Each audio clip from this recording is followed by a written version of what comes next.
The Cult of the Dead Cow is a group of computer hackers who first came to my attention through word of mouth. I then found their website on the World Wide Web. Using the internet, they were able to create an identity for themselves as being one of the most elite computer hacker groups in the world. This website also served as a distribution center for Backorifice, a program developed by the Cult of the Dead Cow.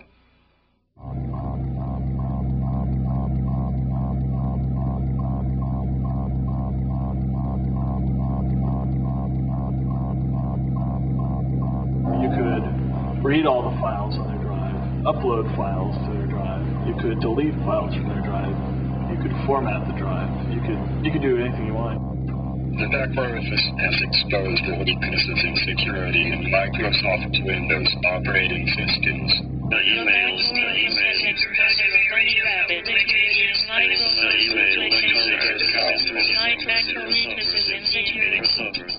Gentlemen, to evil! Gentlemen, to evil!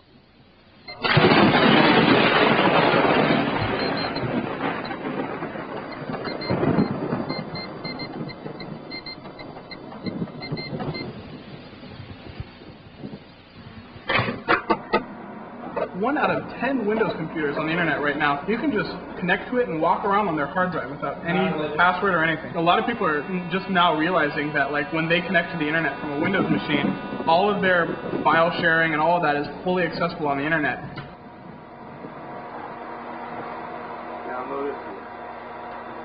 The excuse to get a computer used to be to like I need it for school, or, like I need it, to like do my finances, when it would really be for games. You're buying it for games, but really it's porn. I need it for email, and I need it for, for the web. It's like how I get information, it's how I get my news. Hacking. There's lots of forms of hacking. It's a mindset, and I mean, I think that as long as there's been people who've done that. My handle was taken from a bondage comic book from the 20s. The character Sadistic Darcy is always trying to do evil things, but always bungles it and ends up doing good inadvertently. I first started using them, getting online, like, and getting involved in like that Computer Underground or whatever in like '85. Global domination through media saturation.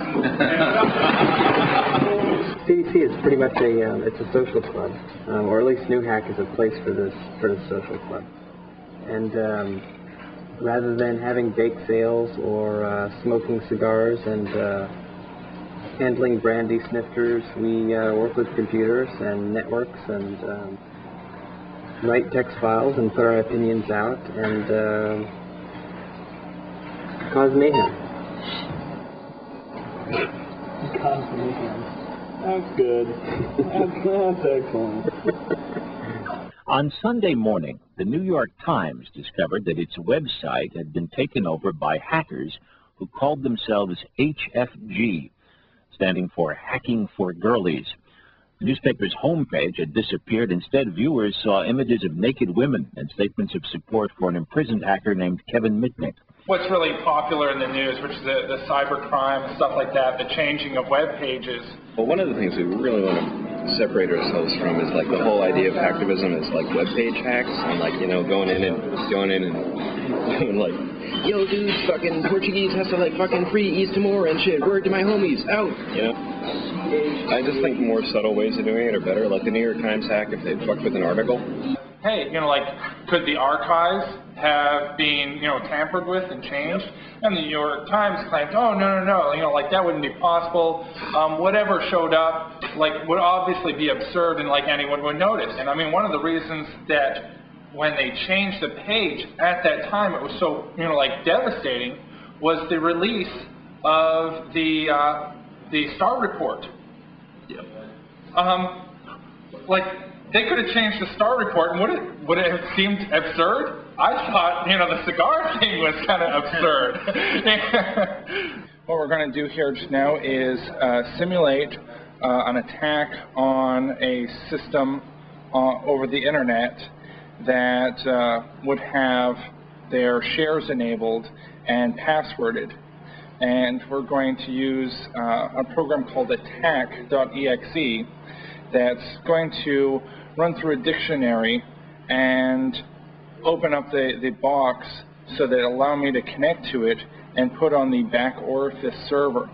The back orifice server is a Trojan, sort of a Windows 95 rootkit, if you will, which will allow me to take remote access control of the target computer. Okay, we're all set.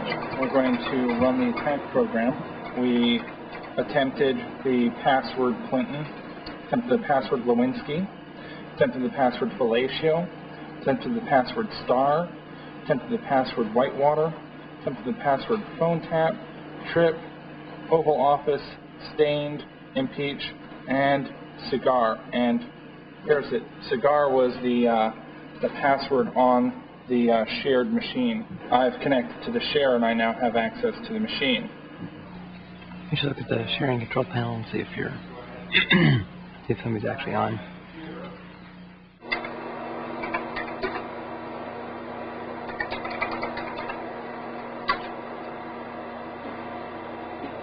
If you believe that a law is unjust, you not only have a right to disobey that law, you have a responsibility. I don't like the term cracker. I think it's a stupid term. Cracker, go back to my trailer home, drink my pants. One person with knowledge can actually make a difference.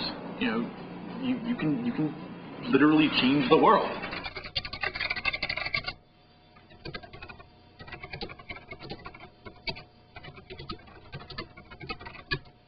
Our major focus with Back Orifice is the sheer fact that the world's most popular operating system, regardless of who manufactures it, just happens to be wide open to attacks over the internet. That's a real problem, especially when you're giving this operating system to fairly non-technical people who may have bought their first computer ever. And they're going onto the internet because they're told that, you know, it's relatively safe. Well, it's not. So basically what we suggest is any Windows 95 user install NetWatcher and leave it open all the time. I'm the ordinary user who is watching pornography instead of his computer, so I wouldn't notice this thing on NetWatcher. For the BIOS server to become activated, we actually have to get the machine, the target machine, to reboot. We have Windows 95 and we're immune to that? Oh my god, so we went... No! Sorry. So, I'm going to send, basically force a dialog box on them. It rubs the lotion on its body. It rubs the lotion on its body or it gets rebooted. That's the default dialogue, I thought. No, that's not the default dialogue. I thought that was a system dialogue. How do I know that was from you?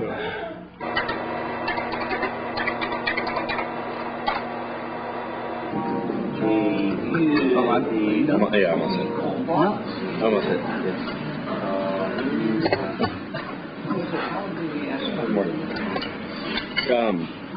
There's sites with screenshots that have hundreds of screenshots.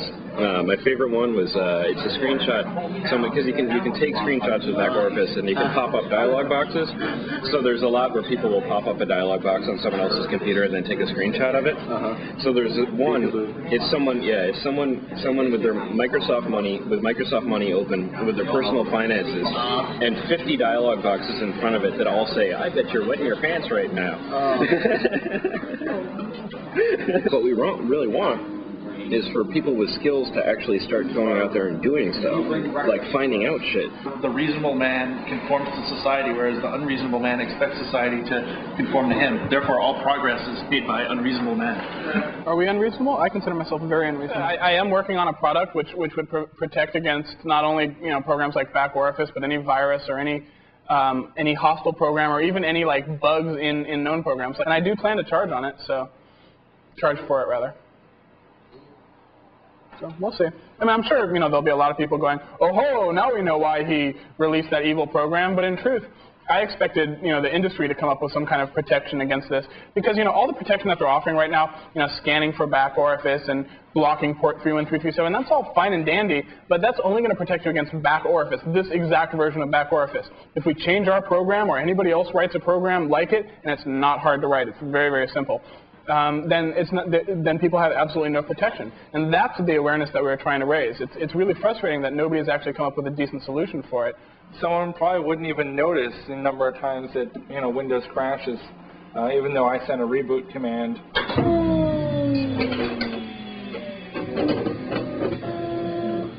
So that's why we're here in a secret location. Whereabouts are unknown to the film crew. You got blindfolded. Drove you around for 6 days. You always hear that a third of the the world's net access comes from the Bay Area. That's not true. Actually, a third of the world's net access comes from Lubbock, Texas. I don't know. Think about any amusing stories. And using a... That should be said. Yeah, pretty much. Nothing that I want documented on film. Well, did you realize that Benjamin Franklin had the largest collection of pornography?